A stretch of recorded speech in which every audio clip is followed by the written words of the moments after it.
তোমরা যাকে গাঁজায় ডুবিয়ে রাখো, আমি তাকে দেখি কৈলাস শিখরে, শান্ত, নির্জন, ধ্যান মগ্ন এক মহা সাধক রূপে। তোমরা বলো শিব নাকি অলস, উন্মাদ, নেশাগ্রস্ত।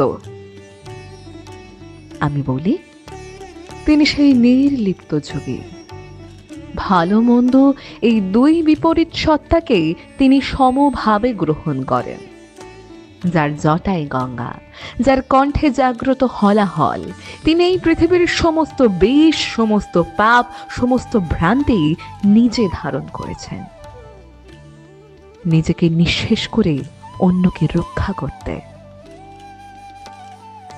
তিনি শুধু শক্তির দেবতা নন, তিনি এক সহিষ্ণু প্রেমিক, যিনি সতীর দেহত্যাগের পর তপস্যার অনন্ত নীরবতায় নিজেকে বিলিয়ে দিয়েছেন।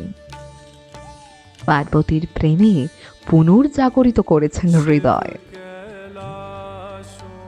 নিশ্চয় দক্ষ কন্যা সতী, হিমালয় কন্যা পার্বতীও খুঁজেছিলেন সেই তপস্বীকে, যিনি বাহ্যিক চাকচিক্যে নন, অন্তরস্থ এক নিঃশব্দ দীপ্তিতে তিনি স্বয়ং জ্যোতির্ময়।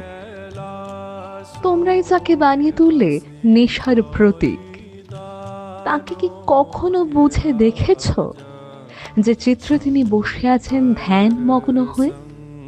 তা তো আসলে আত্মনিয়ন্ত্রণের প্রতীক।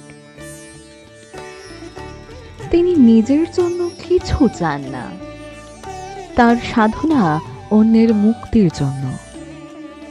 তাই তিনি মহাদেব, নিজেকে জয় করে সকলকে ধারণ করার ক্ষমতায় মহান। তিনি আপন চরিত্রের গুণে মানুষের চোখে দেবতার মর্যাদা পেয়েছেন। তিনি কোথায়, কবে ছিলেন তা নিয়ে তর্কের চেয়ে বেশি প্রাসঙ্গিক তার তপস্যা, সহিষ্ণুতা আর আত্মনিয়ন্ত্রণ, যা আজও পথ দেখাতে পারে। তাই বলি, না জেনে কিছু বলো না, ভক্তির নামে ভ্রান্তি ছড়িও না। কারণ যাকে নিয়ে ঋষিরা স্তব করেছেন তার মধ্যে লুকিয়ে আছে এই জগতের আদর্শ মানুষ হবার পথ।